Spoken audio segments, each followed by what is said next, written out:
I try not to read. I just have this information before the press conference from Andrew. If not, it's impossible to do my job with all the noise surrounding the games and what I said. I know what I said. I know that it's hard. Ruben, it's been a couple of days since the game against Brighton and your pretty damning assessment of the team. Have you been surprised by the reaction that it's caused? No, I try not to read. I just have this information before the press conference from Andrew. If not, it's impossible to do my job with all the noise surrounding the games and what I said.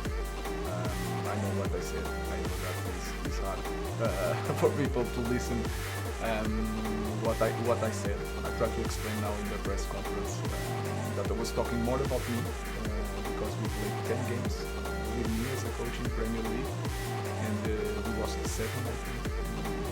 And it's really hard. And if you try to look one team in Manchester United this year that had that number of games and number of losses, especially at home. So I was talking not about my players, but more about me, and trying in that statement follow a question about how was the feeling of the Manchester United fans.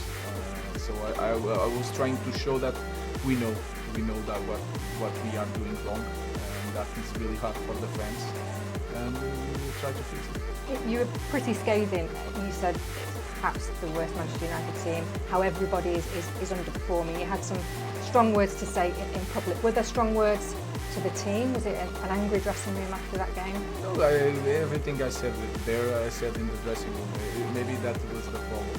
I need to calm down, like always I do, but in that day was really hard. Maybe because of frustration. And sometimes it's really hard for me to hide this frustration. But that's it. I will not try to focus a lot on that. I'm happy that I said those things in the different way in the dressing room, so it was not that I spoke publicly and not to the players. I do it before with the players, and let's move on. So do you regret what you said, or perhaps how you the said way, it maybe? The way I think quite clearly, because I have a responsibility, and I need to think sometimes better in the way I say it. I do it all the time, but in that time was really hard for me. But like I said, I think I have good things in the way I deal with everything. Sometimes I make some mistakes. It's really hard for me to hide the frustration in some moments, and it's really hard to lose. And sometimes you cannot control yourself. I mean, and you admit you're a direct person, and there'll be certain quarters that say actually it was quite refreshing to hear that from a manager. It's quite brave, it was honest. Is there a danger that it could have a negative impact? Yeah, especially in the players. That is the most important thing. I'm here to protect my players. Also, sometimes to protect is to say the right things. I try to balance those things, and sometimes I do it. Sometimes I get it wrong. But in the way I say it, I should do it in a different way, because I can do it if I think a little bit more in things, if I'm more calm. But like I said, I'm a coach of Manchester United, and I'm responsible for a team that loses again at home for 3 goals. Sometimes it's really hard to cope with that. So I'm a young guy, and with that it brings good things, bad things. But like I said, I will improve in that details. I just want to engage. Are we getting a glimpse then perhaps of just how big this challenge is for you as a coach, and the passion and emotion that this job creates at a club like Manchester United?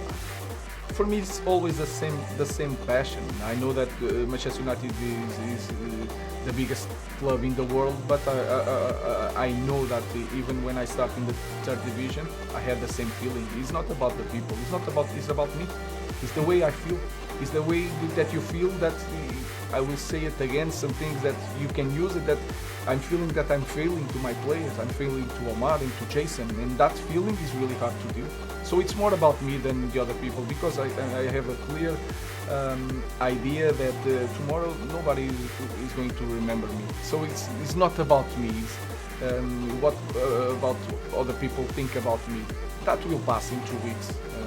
So I'm just focused on my feeling and the way I need to do my job, and to feel like I'm I'm feeling that I'm not disappointing people. So it's more about that than the pressure from outside. For me, it's clearly, believe it or not, is always the same, because I don't read nothing. I will say it again. It's more about the pressure that I have inside. I don't like to lose, and to lose so many times is really hard to go. What has the reaction been then from the players in these last few days in training? Yeah, of course it's good, but it's hard for them also, not because of what I said in the press, but what I said in the dressing room, I think, and I prefer that way, to have that feeling, and to have something to deal with them, to create that connection. Sometimes you break things to fix it, and but they are okay, and we are focusing on the next thing. We have seen some positive performances from against Liverpool, against Arsenal. Has the most frustrating thing been that lack of consistency, perhaps? When do you think this is going to click, or what's missing? We are trying all together to find that answers to that question. We need that consistency. We show sometimes that we can play well, but we need to focus on the small details, like don't suffer goals in the beginning of the game. That has a huge impact in the way